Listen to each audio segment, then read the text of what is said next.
All right, everyone, this is 7.1, Ratios and Proportions. This is the first section of Chapter 7, and this is going to roll us into similarity in figures. So for the do now, it says the table at the right gives the wins and losses of a baseball team. In which years did the team have the best record? So if you notice, we have a few years here: 60 wins, 24 losses, 110 wins, 44 losses, 110 wins and 52 losses, and 108 wins and 54 losses. Now, what you should do is add up how many games they played each season. So in the first season in 1890, they played 84 games. The next one, we have 110 plus 44, which gives us 154 games. Then in 1970, they played 162 games. And in 2010, again, they played 162 games. So what you have to tell me is which year, 1890, 1930, 1970, or 2010, had the best win percentage. So we take the wins and we put it over the total. So this one is 60 over 84. This one is 110 over 154. Here we have 110 over 162 and 108 over 162. Now, whoever has the highest win percentage by typing those into the calculator, that's going to be the best record or best recorded season. Okay? So go ahead and finish that question up and tell me, what do they equal and which one has the largest win percentage? Vocabulary, okay? We have ratios is a comparison of two quantities by division. Okay, an extended ratio compares three or more quantities. All right, take your time and write those down. So, writing our first ratio, it says the bonsai bald cypress tree is a small version of a full tree. A Florida bald cypress tree called the Senator stands 118 feet tall. What is the ratio of height of the bonsai tree to the height of the Senator? Well, the first thing that they tell us is that the Senator is 118 feet tall. But what we're comparing it to is the bonsai, right? And the bonsai, if you note in the picture here, and I start it, is 15 inches. Okay? Now, the Senator is in feet, and what we need to do is convert that to inches. Okay, so what I did was 12 inches over 1 foot, and we're going to multiply, okay? And look at what happens. Feet cancels feet. Okay. Now we have 118 times 12, which is 1,416. And on the bottom, I have 1 times 1, which is 1. So really, this is 1,416 inches. So the Senator, if we convert 118 feet to inches, is 1,416. Now you're going to compare that to the bonsai tree. Whoops, sorry guys. And the bonsai over the Senator is the ratio that they're asking for us. Well, the bonsai is only 15 inches. The Senator was 1,416 inches. And if we type that fraction into our calculator, 15 divided by 1,416, and we convert that to a fraction, we get 5 over 472.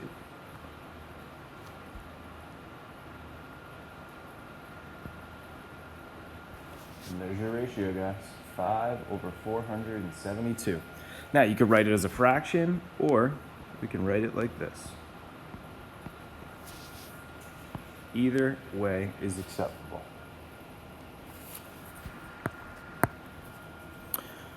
Dividing a quantity into a given ratio. Members of the school band are buying pots of tulips and pots of daffodils to sell at their fundraiser. They plan to buy 120 pots of flowers in total. Okay, so the ratio is as follows. The number of tulips over the number of daffodils is 2 to 3. Okay, so how many pots of each type of flower should they buy?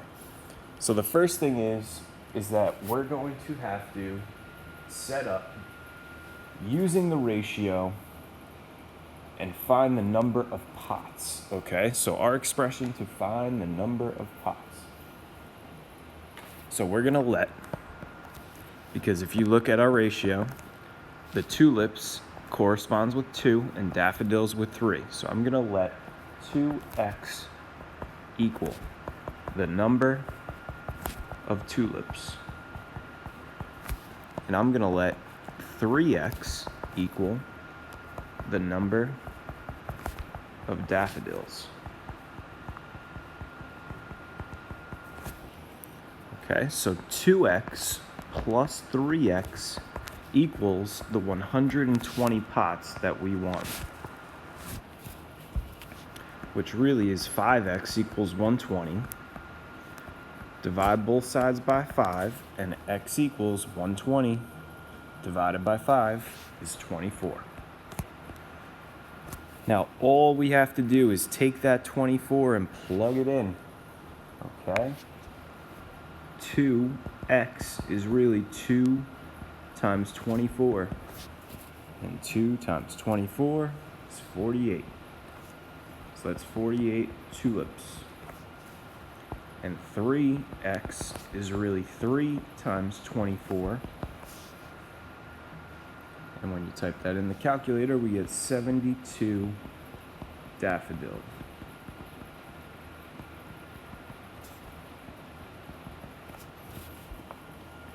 Okay. And if we add up that 48 and 72, we get 120. So 48 plus 72 equals 120. It all checks. Okay. Using an extended ratio, the lengths of the sides of a triangle are in the ratio 3 to 5 to 6, which they've notified. 3 to 5 to 6. The perimeter is 98.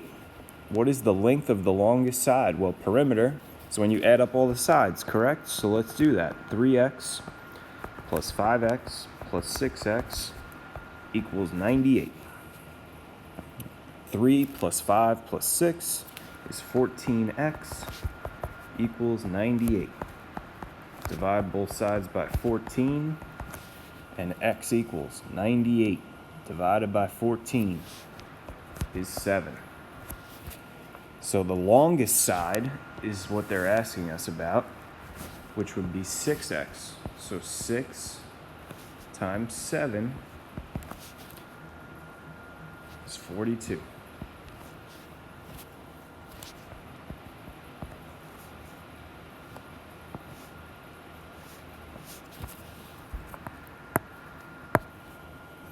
All right, proportions, okay? An equation that states that two ratios are equal is called a proportion.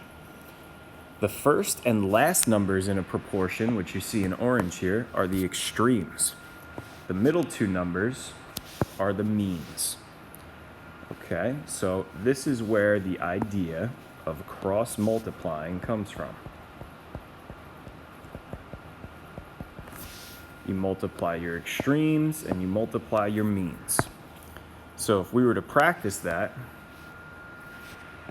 6 times 4,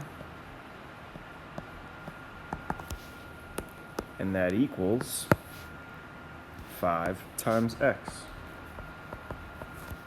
6 times 4 is 24. 5 times x is 5x. Divide by 5 on both sides, and x is equal to 24 divided by 5 is 4.8.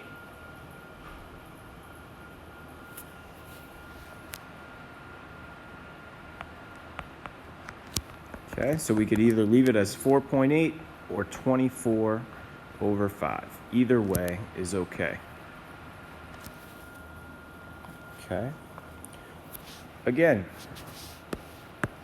cross multiplying, we have y plus 4 times 3 and 9 times y.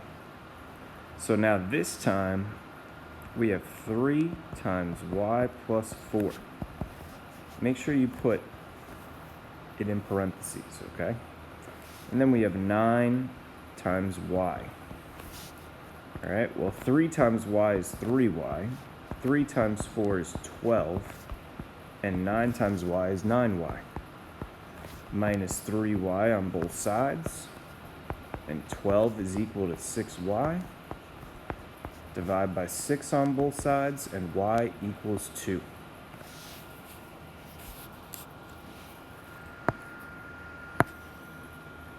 Okay, so some key concepts here.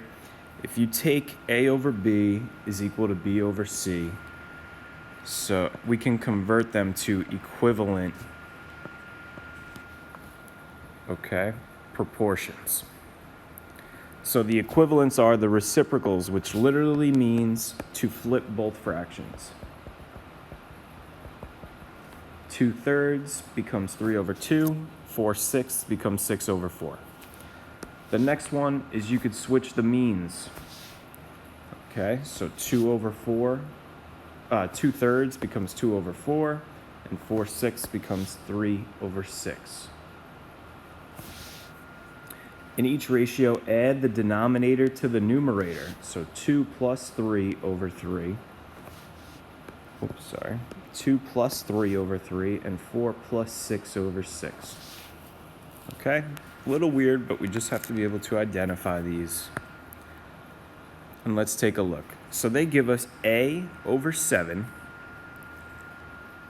okay, equals 13 over b. A over 7 equals 13 over b. Now, in this equation, the a is still there, but the 7 is switched. The 7 was up here. So what did they do? They switched the means. So this becomes a over 13 equals 7 over b. Okay. Now the middle one, we went from a over 7 to a minus 7 over 7. So what did they add here? Or subtract, I should say. They subtracted the denominator from the top.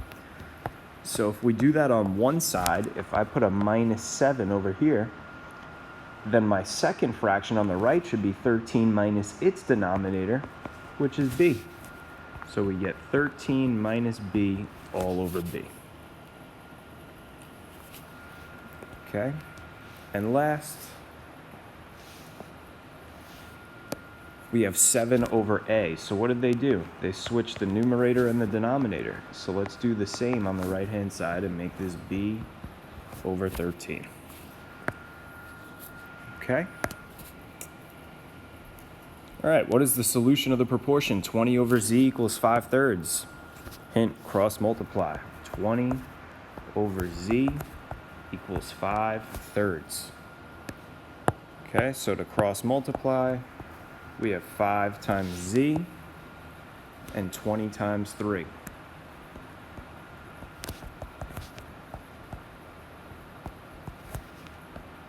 Five z equals 60. Divide both sides by 5, and z is equal to 60 divided by 5 is 12. Okay, thanks for watching. Don't forget to submit